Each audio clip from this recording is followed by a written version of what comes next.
샤이니의 클라우드 클리닉 AWS 테크 에반젤리스트인 윤석찬님과 함께합니다.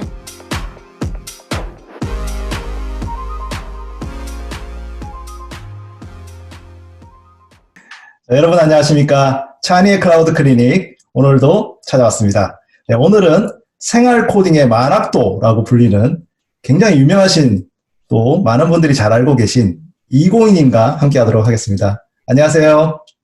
안녕하세요.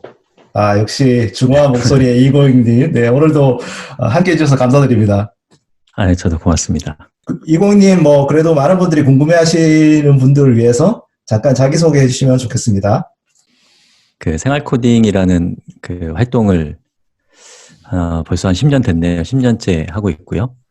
생활 코딩은 이제 프로그래밍과 같은 IT 기술이 익숙하지 않으신 분들에게 이제 프로그래밍을 알려드리는 그런 목적으로 시작된 그런 활동을 해오고 있습니다. 주로 이 동영상으로 수업을 만들어서 공부를 하실 수 있도록 제공해드리는 활동입니다.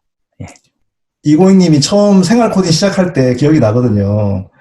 그 당시에는 회사를 다니시다가 이걸 하기 시작을 했어요. 어떻게 보면은 돈이 잘 안 되는 일이기도 하고, 근데 참 오랫동안 이걸 하시게 됐는데 이게 하시게 된 동기가 어떤 거예요? 제가 다니던 회사에는 개발자도 있고 개발자가 아닌 그 비개발자들, 그런 분들이 많이 계셨습니다. 마케터라든지 경영자라든지 이런 분들에게 코딩을 알려드리면 훨씬 더 우리가 소통을 하기도 좋고 또 그분들이 스스로 문제를 해결할 수 있는 것도 되게 많다는 생각이 들어서 그래서 직장 동료들 모아놓고서 처음으로 강의라는 걸 해봤어요, 저도.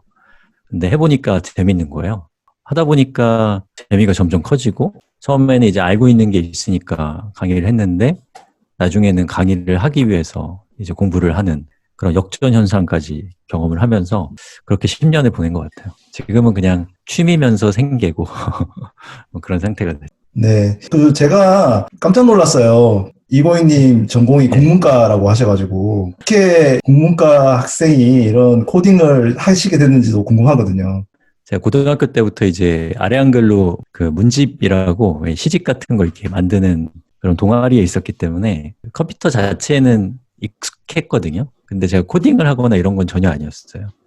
그때 막 학과마다 홈페이지가 생기는 때라서 교수님이 이제 저한테 이제 미션을 주신 거죠. 홈페이지를 만들어라.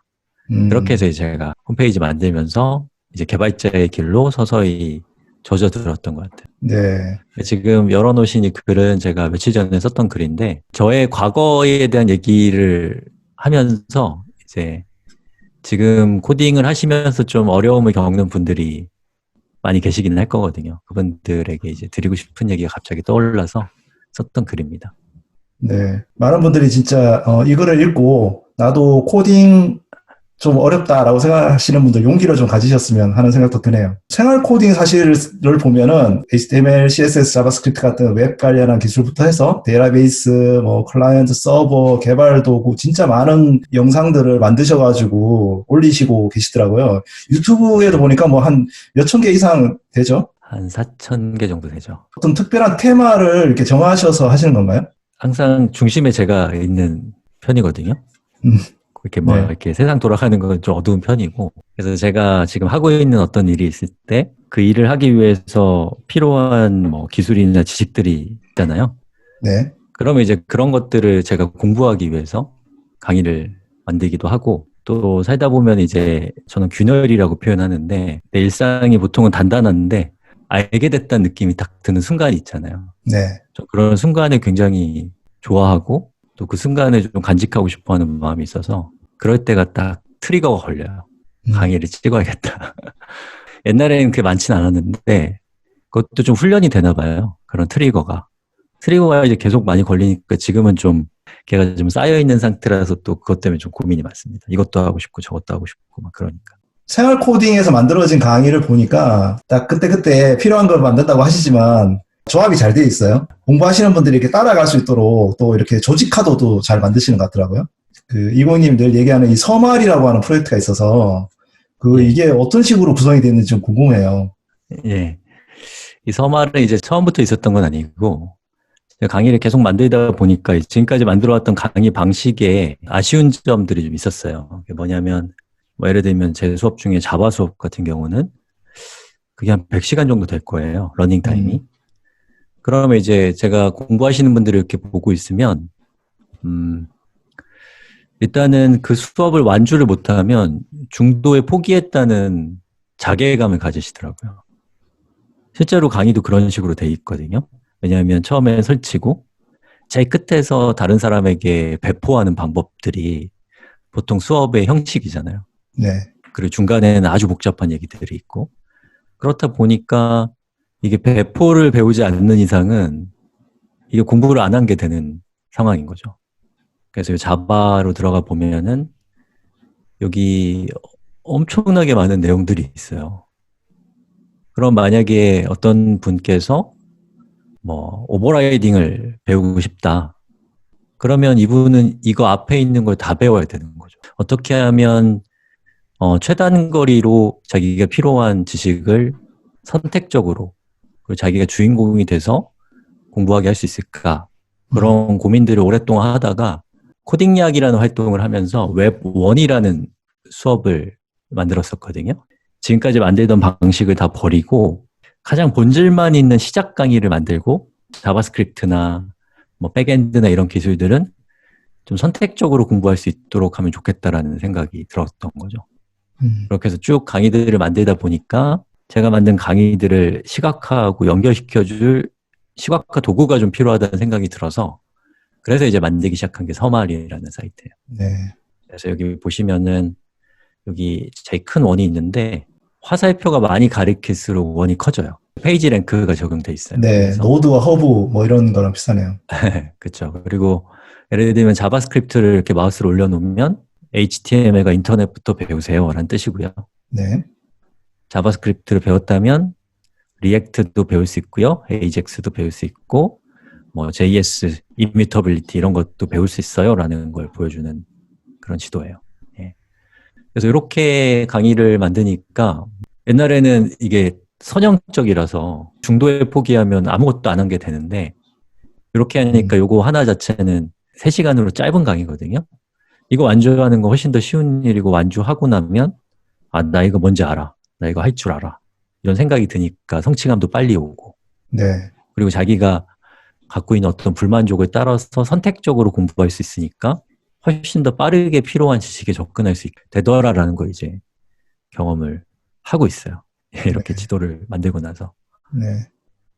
와, 이거 이제 사람들이 새로운 어떤 학습법일 것 같아요. 이걸 원하는 방식대로 루틴을 이렇게 따라갈 수 있는 것이. 생활 코딩은 제 개인 활동이고요. 비영리 단체 오픈 튜토리얼스라는 그 단체에 제가 또 소속돼서 활동도 하고 있는데 저희 단체에다가 제가 얼마 전에 제안을 해서 이 서말이라는 서비스를 단체 프로젝트로 이관을 시켰어요. 이 서말을 플랫폼화 시키는 작업을 진행하고 있습니다. 코딩 기술이나 이런 게 없는 사람들도 자기 지도를 만들 수 있고 기존에 있는 수업들이랑 어깨동무를 하면서 이제 같이 지식 지도를 만들어 갈 수도 있고 그런 형식으로 이제 발전을 시키려고 엄청 열심히 일하고 있습니다. 아, 그렇군요. 진짜 기대됩니다. 네. 네, 고맙습니다. 또 굉장히 많이 유명한 게 생활 코딩 페이스북 그룹이잖아요. 사실 예, 예. 지금 얼마 전에 10만 명이 넘어서 예, 사실 우리나라 개발자 커뮤니티에서는 페이스북 그룹 중에서는 아마 제일 숫자가 많은 분들이 여기서 코딩에 대해서 공부도 하고 토론도 하고 이렇게 하는데 이 뭐 페이스북 그룹 시작은 어떻게 됐었던 건가요? 몇 년도인지 제가 기억이 안 나는데 1월 1일인가 12월 31일인가에 시작을 했어요. 거기 나오나요? 있네요. 2010년 12월 31일. 2010년. 네.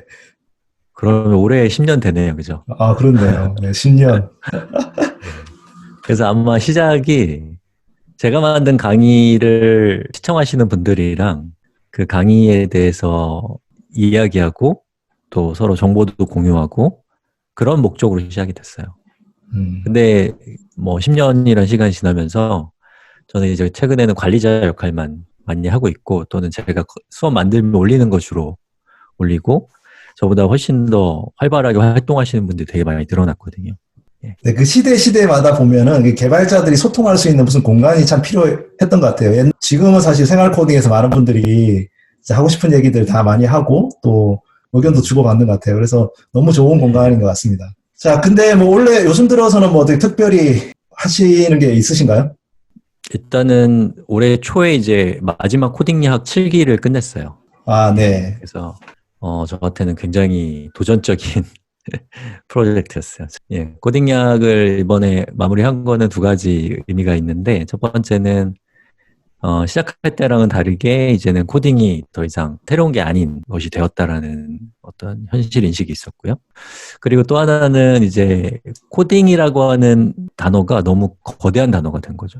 다시 말해서 사실 코딩이라고 하는 말 속에는 자바도 들어가고 이제 파이썬이나 PHP나 자바스크립트도 들어가고 그리고 우리가 코딩이라고 규정하지 않는 하지만 코딩인 것들도 광범위하게 보면 굉장히 많잖아요. 그래서 이 코딩 이야기라고 하는 저 슬로건이 명확한 의미를 가진 새로운 이름이 좀 필요하겠다라는 생각이 들었어요. 그래서 지금 코딩 야학 같은 경우는 원래는 웹에 대한 수업인데 이제는 웹 야학 이런 식으로 이름을 좀 더 구체화시킬 필요가 있을 것 같다는 생각이 들어서 일단은 클로징을 하게 됐습니다. 네. 그래도 굉장히 오랫동안 했잖아요, 7기를. 첫 기수 했을 때 생각이 나는데, 그때 몇만 명이 신청했었던 기억이 나요. 그때 한 2만 명 정도. 그러니까요. 저 네. 모두가 놀랐었어요. 저도.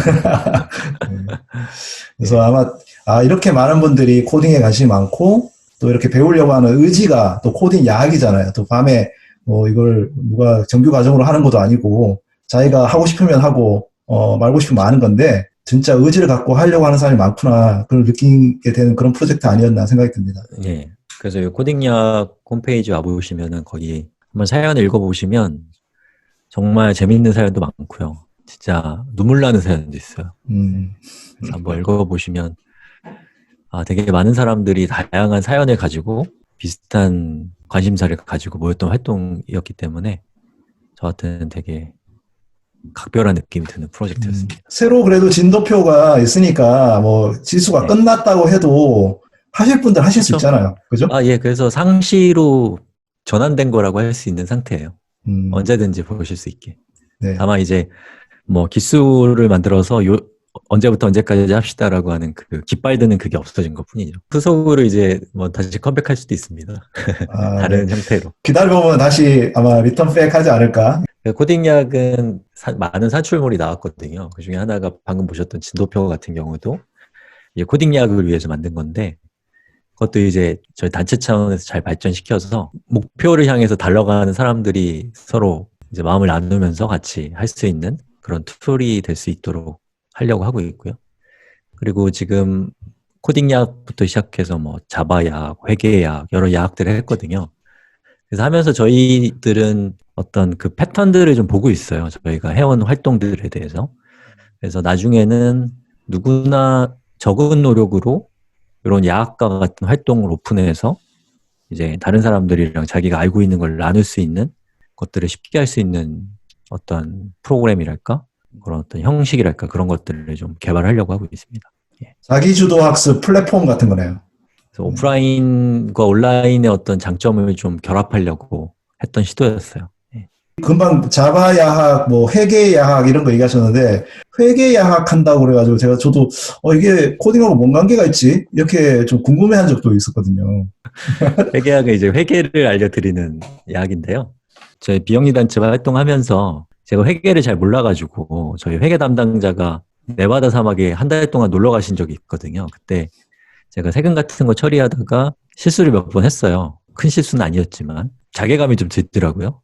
제가 나이가 지금 몇 살인데 부가세도 모르고 원천세도 모르고 그렇게 했다는 거에 대해서 조금 아쉬움이 좀 생겨가지고 저희 단체에 그 회계 담당하시는 분을 선생님으로 모시고 회계 공부를 같이 했었거든요. 그래서 그때 이제 제가 느꼈던 그냥 삶의 목적으로 회계를 하고 싶어하는 분들에게 좀 낮은 계단 같은 거 제공해 드리면 좋겠다는 생각이 들어서 이제 진행됐던 프로젝트예요.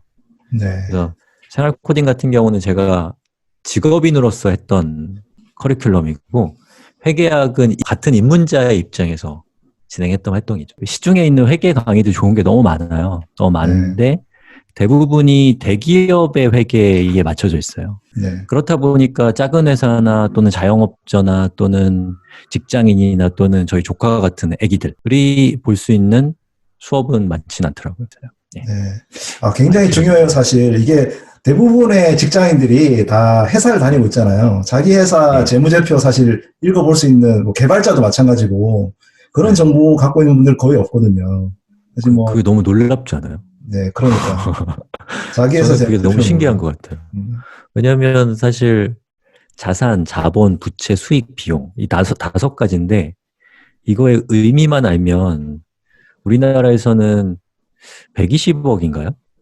아무튼 어느 정도 규모가 되는 회사들은 법적으로 그 회사의 재무제표라는 걸 공개하게 되어 있고 그 재무제표를 딱 보면 왜 드래곤볼에서 스카우트로 상대방의 전투력을 측정하는 것처럼 단박에 그 대상에 대한 상태를 탁 알 수 있거든요. 이게 진짜 중요한 교육인데 이게 안 되는 게 너무 좀 아쉽기도 하고 또 네, 의외로. 덕분에 또 제가 회계 원수업을 또 만들었을 수도 있는 거고. 그 최근에 뭐 만든 영상 뭐 하나 소개해 주시죠. 요즘 뭐 만들고 계신지. 가장 최근에는 에어테이블이라는 서비스에 대한 수업을 만들었거든요. 어떻게 설명드릴까요? 구글 스프레드시트의 경쟁자예요. 그리고 동시에 데이터베이스, 그 중에서 이제 관계형 데이터베이스를 일반인도 사용할 수 있게 만든 서비스라고 보시면 좋을 것 같아요. 그래서 저희 표현으로는 구글 스프레드시트 플러스 관계형 데이터베이스, 이걸 합치면 에어테이블이라는 서비스가 나오는 것 같고요. 최근에 이제 이 서비스를 이용해서 되게 많은 일들을 하고 있는데, 얼마 전에 그 제 지인들 분들 모아놓고서 이걸로 강의를 한번 한 적이 있었거든요. 네. 근데 너무너무 좋아하시더라고요. 그래서 딱 그때 필 받아가지고 강의를 만들었습니다. 와, 이거 진짜 생활 코딩이네요, 진짜. 그래서 저는 요즘에 표에 관심이 되게 많아요. 그리고 왠지 정보기술의 최전방에 표가 있을 것 같다는 생각이 들거든요. 그러니까 우리가 어떤 현실이 있을 때 그 현실을 데이터라는 관점으로 바라보면 제일 먼저 하는 일이 그걸 표에 담는 거잖아요. 그렇죠. 그리고 나서 그거를 전 세계에 누구나 보게 하고 싶으면 웹으로 만들거나 앱으로 만드는 거고, 거기서 어떤 인사이트를 뽑아내고 싶으면 머신러닝이랑 통계를 쓰는 거고, 그걸 잘 관리하고 잘 안전하게 보관하려면 이제 데이터베이스 시스템을 이용하는 거잖아요. 그래서 왠지 정보기술의 어떤 가장 근원에 표가 있을 것 같다는 생각이 들어서 이거 며칠 안 된 생각이거든요. 그래서 표에 대한 좋은 컨텐츠들을 좀 만들고 싶다는 생각이 들었고, 최근에 저희 단체 멤버들이랑 의논하고 있는 것 중에 하나는 표 야학을 한번 해봅시다. 그래서 표라고 하는 주제의 야학을 만들고 그 안에서 이제 가장 표의 본질적인 거 있잖아요. 행과 열. 행을 개체라고 하고 열을 특성이라고 하는 이런 그 어떤 표의 어떤 특성에 대한 얘기를 간단하게 하고 그 후속 수업으로 이제 자기가 개발자면 데이터베이스를 배우면 되고 또는 자기가 개발자가 아니면 에어테이블과 같은 일반인들이 쓰는 서비스를 배우면 되고 또는 엑셀을 배우면 되고 이런 식으로 여러 가지 수업들을 선택적으로 선택해서 각자 비슷한 시기에 비슷한 고민들을 하면서 표에 대한 이해를 넓혀가는 그런 커리큘럼을 한번 해보자고 제안을 하고 있어요. 생활 코딩 엑셀 수업도 있나요? 엑셀은 없는데 이제 만들어야죠. 그렇죠. 스프레드시트로 만들고. 네. 사실 엑셀도 굉장히 오래된 툴들이지만 굉장히 또 업무에도 굉장히 중요한 툴이잖아요. 예, 진짜 위대한 툴이죠. 사실 표라는 게 옛날에 로터스 123 라고 하는 게 사실 스프레드시트의 사실 근원인데 굉장히 그 이원님 말씀하신 대로 데이터베이스나 그 현대적인 어떤 정보 저장 시스템이 아주 원조죠. 꼭 기대를 해보도록 하겠습니다. 저는 학교에서 코딩도 좋지만 표를 꼭 가르쳐야 된다고 생각해요. 표에 대한 어떤 좋은 컨텐츠를 한번 잘 만들어 보겠습니다.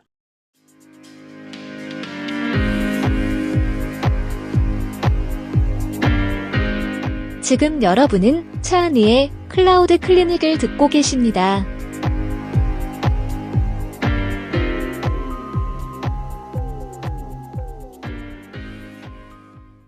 지금까지 이제 생활 코딩에 대한 얘기도 좀 해보고, 이공님 최근에 만드시는 뭐 활동이랑 영상들 좀 얘기를 들어봤는데, 그래도 클라우드 클리닉이다 보니까 예. 이 생활 코딩 서비스 만들 때 클라우드 서비스 많이 사용하시잖아요. 어떻게 예.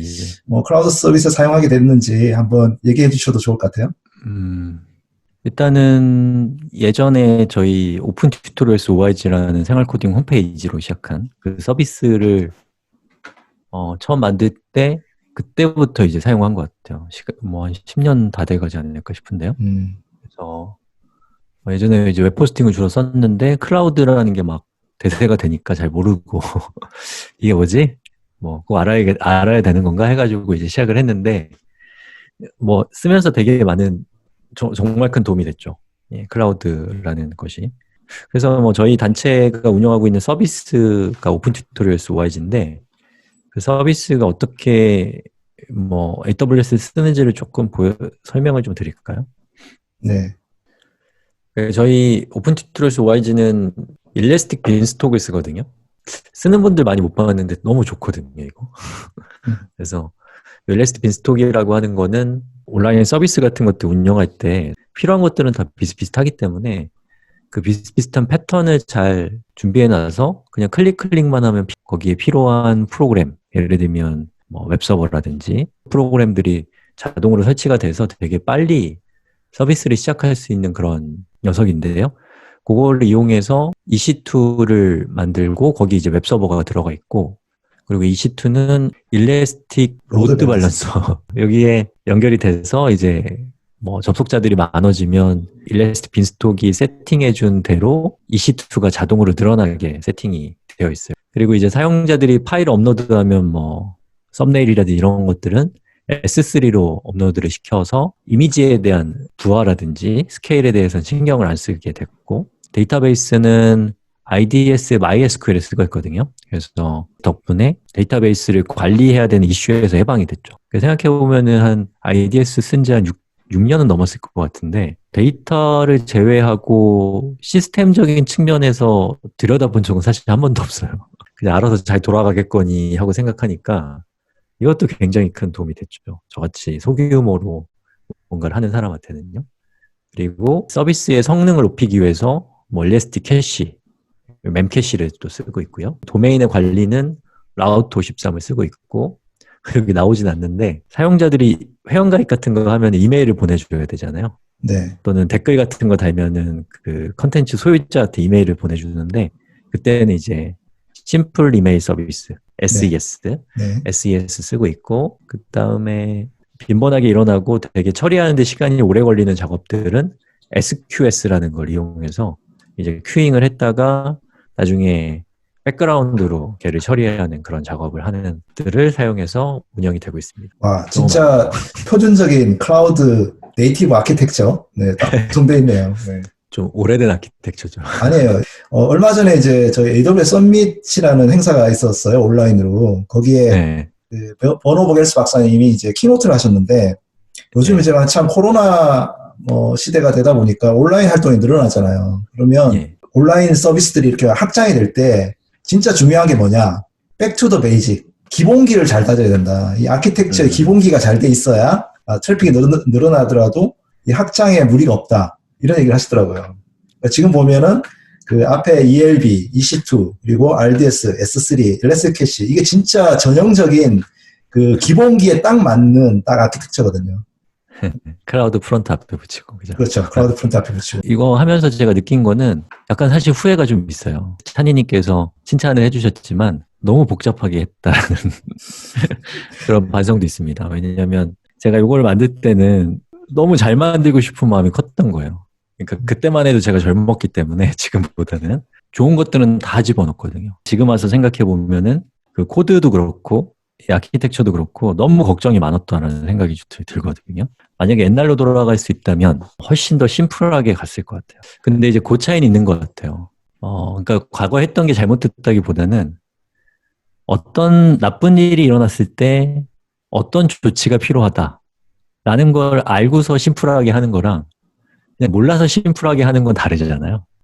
잘하면 심플해지는 거니까 이 과정은 통과 의례처럼 겪을 수밖에 없는 과정이었겠구나 이런 생각이 들어요. 제가 많이 하는 강의 중에 하나가 10,000명 사용자 아키텍처 만들기 이런 강의가 있거든요. 근데 그 강의를 보면은 한 명부터 해서 10명, 100명, 뭐 1,000명, 10,000명 이렇게 올라가면서 그 아주 작은 심플한 아키텍처부터 이제 이 아키텍처를 성장하는 그런 과정이 있거든요. 너무 좋은 강의죠. 네, 그래서 지금 말씀하신 것도 처음에 사실 많은 개발자들이 뭔가 새로운 걸 배우면 적용해보고 싶은 좀 욕심이 좀 생기잖아요, 그래도. 그래서 그런 마음을 사실 조금 억누르고 이렇게 하긴 해야 되는데 생활 코딩 웹사이트를 AWS 위에 구축해서 운영을 해오신 거에 그치지 않고 또 영상으로 또 만드셨더라고요. 2012년도에 처음 AWS 영상을 처음 찍으셨더라고요. 예, 맞아요. 꽤 오래됐죠. 저거를 이제 찍을 때도 이제 항상 저는 이제 저로부터 시작을 하기 때문에 제가 이 오픈 튜토리얼스라는 서비스를 구축하기 위해서 필요한 그 지식들을 공부하면서 그거를 자연스럽게 수업으로 만들어내는 형식으로 진행을 했었어요. 예. 이렇게 보니까 완성 안 된 수업들이 꽤 많네요. 네. 그때 SES, SQS 뭐 이런 것도 있고. 네. 예. 예. 또 중간에 한번 이렇게 또 리뉴얼을 하셨더라고요. 2015년도에. 예, 예. 제 강의 세대가 전 한 2세대 정도 있다고 치면은 1세대에서는 어떻게 하면 친절하게 더 많이 알려드릴까 그걸 고민했었거든요. 요거는 그 시대의 산물이었고요.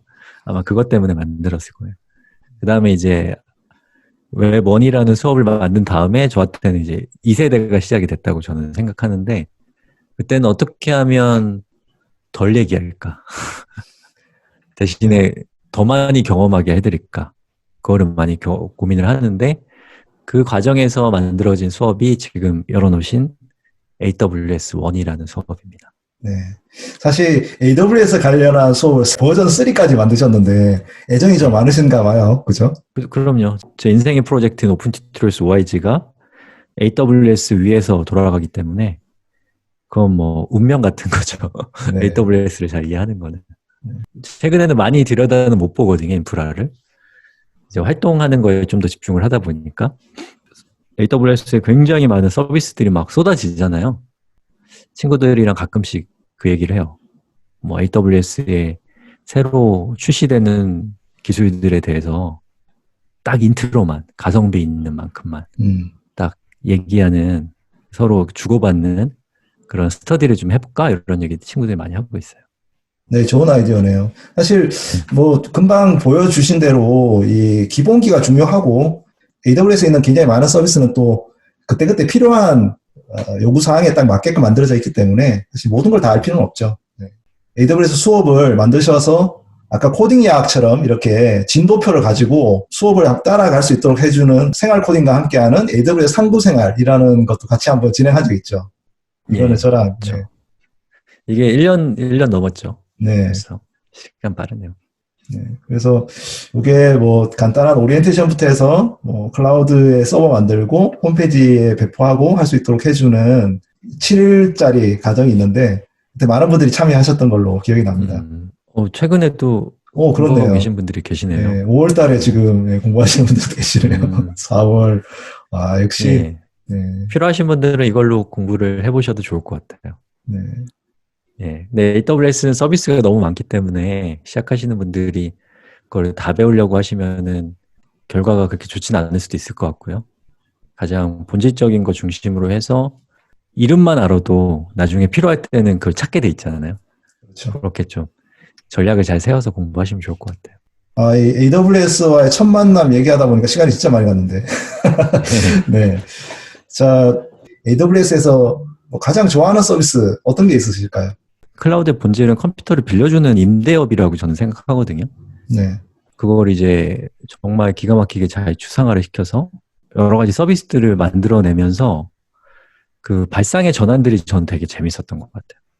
특히 뭐 S3를 처음 썼을 때는 지금까지 이제 파일 시스템 같은 거 운영한다고 하면은 장비에 대한 생각들을 항상 많이 했었는데 마치 우리가 페이스북에 자기 사진 올리면서 페이스북이 다운되면 어떡하지? 이런 고민 안 하잖아요. 그렇죠. 그런 느낌을 엔지니어가 갖게 했다는 게 되게 저는 S3에서 너무 신선했었고요. 그리고 EC2에서는 컴퓨터를 빌려준다라는 개념은 뭐 예전부터 있었던 건데 내가 딱 필요한 만큼만 쓰고 끄면은 이제 과금이 발생하지 않는다라는 그것도 저는 되게 신선했었거든요. 그 다음에 되게 놀랐던 거는 스팟 인스턴스예요.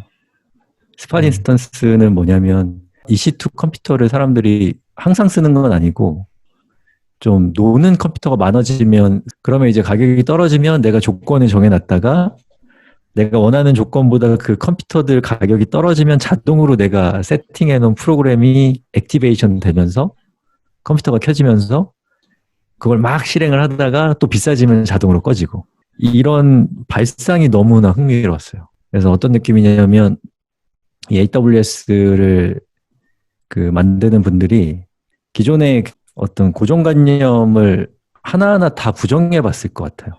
일단은 부정해 보고 그걸 부정했을 때 그래도 합리적이면 과감하게 채택하고 근데 부정을 해보니까 이상하면 아 옛날에 다 이유가 있었겠구나 하고서 그냥 옛날 방식을 따르고 이렇게 하면서 지금 175개까지 왔을 거라는 생각이 들거든요. 네. 그래서 그런 발상이 되게 기가 막힌 전환들이 저한테는 공학적인 관점도 흥미로웠지만 그 생각의 균열들이 저는 되게 재밌었어요. 예. 그 람다 같은 경우도 정말 놀랬던 게 람다가 밀리세컨드 단위로 과금한다는 그 발상이 너무너무 신기했어요. 고정관념에 얽매이지 않는 그런 발상의 전환이라든지 그런 것들을 저는 저의 다른 영역에 되게 많이 적용을 해왔거든요. 예, 그래서 최근에 저희 비영리 단체는 특징이 있는데 구성원들이 다 자기 생계가 있어요. 다 일한 만큼만 비용을 받거든요. 그래서 저희는 업무 일지를 작성을 하게 되는데 분 단위로 업무 일지를 작성하거든요. 1분짜리 일도 업무 일지 올라가 있는 경우가 있어요. 근데 이런 것들은 저는 람다나 이런 서비스들에서 되게 영감을 많이 얻었었거든요. 그리고 1분 단위로 업무 일지를 작성할 수 있는 이유는 업무 일지를 자동으로 써주기 때문이에요. 이게 저희 업무 일지예요. 그래서 여기 보시면 모든 멤버들은 업무를 하면 다 이 업무 일지에다가 기록을 하게 돼 있고요. 근거도 남겨야 되고. 그럼 여기 보시면 작업 시간이 있는데 네. 뭐 어떤 건 0.3시간도 있거든요. 뭐 0.1시간도 있고 0.1시간이 6분이에요. 그래서 저희는 저 업무 일지를 기반으로 해서 임금을 드리기 때문에 업무 일지가 굉장히 중요하고 그리고 저희는 비영리 단체다 보니까 후원자들이 있어요. 그래서 후원자분들한테 우리가 어떤 일을 하고 있고 어떤 근거로 비용이 집행되고 있는지를 투명하게 보여드릴 필요가 있기 때문에 이 업무 일지는 우리가 개발자들은 버전 관리가 조직의 중심이듯이 저희 어떤 사람들 사이의 조직의 중심에 업무 일지가 있거든요. 저희는. 근데 이 업무 일지를 작성할 때 고민이 뭐냐면 업무 일지를 작성하는 것 자체가 일이 되면 안 된다였어요. 왜냐면 그게 자기의 일하는 어떤 의지를 굉장히 꺾어 놓거든요. 그래서 사실 저희가 하는 일 중에는 이메일 보내기 이런 것들은 진짜 5분밖에 안 걸리는 일들 많거든요. 근데 이런 것들은 내가 5분짜리 일을 했는데 업무 일지 쓰는데 6분이 걸리면 이러면 가성비가 안 나오거든요. 그럼 이런 일들은 놓칠 수밖에 없기 때문에 저희의 고민은 어떻게 하면 기술적으로 업무 일지를 자동으로 써줄 것인가 라는 거였어요. 그래서 AWS를 잘 활용하고 있는 사례라서 제가 조금 말이 길게 했는데요. 예를 들면 이메일을 제가 썼다. 그럼 여기 보시는 것처럼 이메일을 쭉 쓰겠죠? 그 다음에 여기서 여기 BCC에다가 0.1h 골뱅이 working.com 이런 주소는 없어요. 네. 샘플입니다. 이렇게 하고서 샌드 버튼을 누르면 0.1h 골뱅이 working.com이라고 하는 저 주소가 AWS SES를 가리키고 있어요. 그래서 AWS의 심플 이메일 서비스의 기능 중에는 이메일을 보내는 기능도 있고 이메일을 받는 기능도 있거든요. 받는 기능은 비교적 최근에 들어온 거죠. 그래서 이메일을 받는 기능이 있어서 걔가 이메일을 받거든요. 그 다음에 걔가 이메일을 받으면 자동으로 람다가 동작해요. 아, 람다가 여기 있는 이메일 내용을 분석해서 여기 있는 주소를 보고서 이 사람은 0.1시간을 일했구나. 그리고 이 사람은 어떤 내용의 작업을 했구나라는 걸 람다가 분석해서 그거를 에어테이블이라는 이 서비스에 자동으로 이렇게 등록을 시켜줍니다. 그렇군요. 이렇게 했더니 이제 이메일 0.5시간, 0.1시간짜리 작업도 네. 저희가 업무일지에 기록할 수가 있게 됐고요. 그리고 또 하나는 커밋인데 저희가 이제 작업을 하면서 커밋을 할 때 커밋 메시지 끝에다가 0.1H라고 하고 커밋한 다음에 푸시를 하면 이건 이제 AWS 기능은 아니고 그 GitHub에 있는 액션이라는 기능이 람다처럼 동작해서 걔도 마찬가지로 요 에어테이블에다가 업무지를 자동으로 써줘요. 요런데 이제 이런 서버리스 기능들을 저는 활용을 좀 많이 하고 있고요. 그 다음에 아까 말씀드린 것처럼 그 시간을 다루는 어떤 발상의 전환들이 저는 공학이 아닌 다른 분야에 적용하는 데도 되게 많은 영감이 원천이 돼서 항상 AWS 같은 클라우드 서비스를 보면은 그냥 공학 외적으로도 배울 수 있는 게 너무 많은 것 같아요. 네. 재밌습니다. 네. 네. 그리고 이제 아까 생활 코딩 서비스를 직접 돌릴 때 사용하는 REST 빈스톡, 아까 EB라고 한 것도 예. 이제 뭐 최애 서비스로 추천해 주셨어요. 예. 그래서 걔가 그 일라스틱 빈스톡이라고 하는 서비스 있고 이 서비스 같은 경우는 아까도 말씀드린 것처럼 버튼만 몇 번 누르면 알아서 필요한 프로그램들이 다 깔려가지고 거기다가 내가 짠 코드만 올리면 바로 서비스를 할 수 있는 그런 서비스면서도 실제로는 EC2 같은 데서 다 돌아가기 때문에 내가 원한다면 좀 더 디테일하게 커스터마이징도 할 수 있고 네. 그런 게 장점이고 그리고 예를 들면 제가 제일 좋아하는 기능이 롤백을 할 수 있다는 게 너무 좋아요. 그러니까 보통 우리가 서비스하면서 디플로이를 하고 나면 이 실수를 할 때가 있거든요. 근데 그때 예전 버전으로 디플로이를 되돌리거나 이러려면 굉장히 많은 준비가 필요하고 그 과정에서 사고도 일어나고 특히나 뭔가 롤백을 해야 되는 순간은 되게 긴장되는 순간이기 때문에 그때는 실수하기가 너무 좋거든요. 근데 일레스 빈스톡을 쓰니까 롤백도 너무 쉽고 디플로이 했던 히스토리도 관리가 되니까 네. 훨씬 더 편안한 마음으로 서비스를 운영할 수 있어서 일레스트 빈스톡을 굉장히 추천합니다. 네. 단점은 좀 얘가 쉽다고 얘기하지만 실제로는 쉽진 않거든요. 걔를 알면 쉬운 기술이 있고 배우기는 어렵지만 배우면 쉽게 맞는 일을 할 수 있는 서비스가 있는데 얘는 사실은 배울 거는 좀 많은 애긴 한 것 같아요. 그렇죠. 왜냐하면 아까 생활 코딩을 지탱하는 모든 이 아키텍처의 중추가 다 LS 빈스톡에 녹여 있잖아요. 이게 사실 EC2부터 해가지고 로드 밸런싱, 오토 스케일링, 뭐 모든 기능들이 짬뽕되어 있어서 제공하는 완전 관리 서비스다 보니까 이건님 말씀하신 대로 처음에는 조금 어려울 수 있어요. 근데 이제 맞아요. 좀 개념을 좀 알고 쓰면은 굉장히 또 좋은 서비스고, 네, 그럴 수 있겠네요. 예. 저는 전통적인 아키텍처를 이용하시는 분들은 이 서비스에 좀 관심을 가져보시면 되게 좋을 것 같다는 생각이 듭니다. 네. 사실 배달의 민족이라는 서비스, 그 서비스도 일레스 빈스톡 진짜 많이 쓴다고 하더라고요. 그래요. 내부적으로. 이제 배달의 민족 서비스 자체가 이제 굉장히 많은 기능들이 있으니까 그 기능들이 API로 마이크로 서비스화 되어 있는데 각 마이크로 서비스들이 또 일레스 빈스톡으로 대부분 구성이 되겠다고 그런 얘기 들었어요. 그렇죠. 네. 특히나 이제 우리가 시스템을 운영할 때 이게 규모가 크게 되면은 되게 다양한 서비스와 되게 많은 인스턴스를 이용하게 되는데 그것들을 체계적으로 그룹핑해서 이름을 붙일 수 있다는 거는 이 서비스가 뭐 다른 기능이 없다고 하더라도 되게 의미 있는 기능이라고 생각합니다. 생활 코딩 운영하면서 이 AWS 많이 써보셨는데 그 사용하시면서 진짜 이것만은 내가 많이 느꼈다. 뭐 그런 꿀팁 같은 거 한 가지만 얘기해 주시면 어떨까요? 아까 말씀드렸던 거 다시 한번 강조드려도 될까요? 네, 그럼요. 예, 좋은 것들을 우리가 배우면 그걸 써먹고 싶어 하거든요. 그건 정말 중요한 거고, 그건 되게 좋은 거거든요.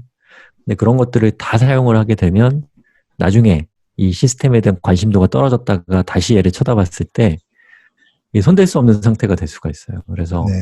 어떤 진보적으로 새로운 기능을 도입하는 것과 보수적으로 꼭 필요한 것들만 사용하는 거는 이건 답이 있는 문제는 아니고 이 균형 또는 적절함 이러한 것들이 필요한 거기 때문에 현명하게 좋은 선택을 잘 하셨으면 좋겠습니다. 네. 그 개발자들 사이에 금방 말씀하신 그걸 기술 부채를 만든다고 하거든요. 흔히 말해서 오버 엔지니어링을 하고 나면 네. 개발자들이 나중에 갚아야 될 부담을 미리 만드는 거죠, 자기가 그거를. 그래서 그런 부채를 만들지 말자라는 측면에서 기술 부채라고 많이 얘기를 하거든요. 레가시라고 하기도 하고. 네. 그래서 그 레가시라는 게 사실은 나중에 감당이 안 되는 경우가 많잖아요. 욕심에 의해서 만들어 놓는 거. 네. 그런 게 사실 나중에 다 레가시가 돼버리거든요. 그러니까. 비영리단체 오픈 튜토리얼스는 1년에 한 번씩 MT를 가는데 저희 MT 이름이 레거시 데이예요. 네. 레거시 데이에서 제일 중요한 행사는 저희가 운영하고 있는 서비스를 각자의 컴퓨터에 다 깔아서 개발 환경을 다 갖추는 거. 그것도 일종의 기술 부채랑 관련된 고민들에서 나온 거죠. 그렇네요. 네. 예, 진짜 그게 개발 업무의 어떤 의욕을 엄청나게 떨어뜨리거든요. 지금까지 뭐 얘기하다 보니까 시간이 막 가네요. 네. 뭐 그래도 앞으로 어떤 거 좀 하실 계획이 있으세요? 굉장히 궁금한데 뭐 어떤 교육 그 코스나 찍으실 영상 이런 거 있으면 좀 잠깐 힌트 좀 주시죠. 예. 요즘에는 이제 머신러닝에 좀 관심이 생겨가지고 저희 단체에 제안을 해서 단체 차원에서 머신러닝 1이라는 강의를 만들고 있어요. 그래서 머신러닝을 시작하시는 사실 저도 그 머신러닝 진입하기가 너무 어려웠었거든요. 제가 학교 때 수포자였고 그렇다 보니까 그래서 저희의 어떤 중요한 취지는 이 좋은 머신러닝 강의들이 너무너무 많거든요. 제 생각에는. 근데 그 강의들이 진입하기에는 조금 진입 장벽이 있긴 한 것 같아요. 기존에 있는 강의들이. 그래서 그 훌륭한 강의들에 좀 덜 고통스럽게 진입하실 수 있게 하는 조금 더 낮은 계단을 만들어 드리고 싶다는 생각에서 만들고 있는 수업이 머신러닝 1이고요.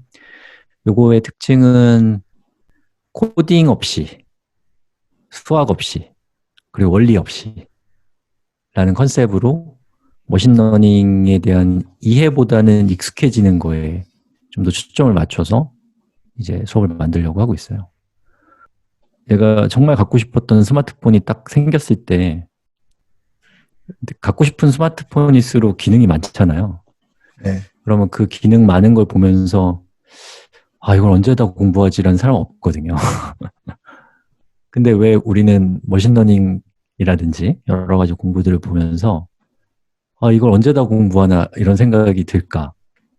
그런 생각이 저는 요즘에 많이 들거든요. 생각해보면 스마트폰도 도구고 우리가 하는 공부들도 다 도구인데 왜 우리는 전혀 다른 마음을 갖는가? 라는 그런 생각들을 좀 나름의 그런 원인들을 좀 분석하고 있고 그 분석에 따른 결과들을 머신러닝 1이라는 수업에 녹여내서 공부하시면서 이거 언제 다 배우나 라는 생각보다는 내가 알게 된 것들에 대해서 되게 기뻐할 수 있는 수업을 만들고 싶고요. 그리고 내가 그만두는 그 순간이 바로 졸업식이 될 수 있는 내가 낙오하는 순간이 아니라 내가 졸업하는 그 순간이 될 수 있는 콘텐츠를 어떻게 만들 수 있을까? 또 공부를 하시는 분들의 어떤 오래된 공부 습관이 있기 때문에 그런 거라고 전 보거든요. 그런 습관들을 어떻게 이 시대에 맞게 저도 마찬가지고 이 시대에 맞게 잘 바꿀 수 있을까? 이런 것들을 이제 고민하고 있고 그걸 잘하고 싶습니다. 그 과정에서 요즘 하고 있는 작업이 머신러닝 1입니다. 네. 생활 코딩에서 하고 있는 많은 강의들이 기존의 프로그래밍 강의보다 훨씬 쉽고 또 그 진입장벽을 낮춰주는 그런 수업들이었으니까 머신러닝 수업도 기대합니다. 진짜 많은 분들이 AI에 관심이 많으신데 좀 이 머신러닝에 대해서 초기 진입하는데 어려움이 없으실 수 있도록 그렇게 되었으면 좋겠네요. 네. 열심히 하겠습니다. 네. 너무 힘들어요, 요즘에. 네. 네, 그래도 좋은 강의 나올 것 같네요. 네. 예, 열심히 하죠. 자, 오늘 클라우드 클리닉 뭐 어떠셨어요? 같이 하시니까.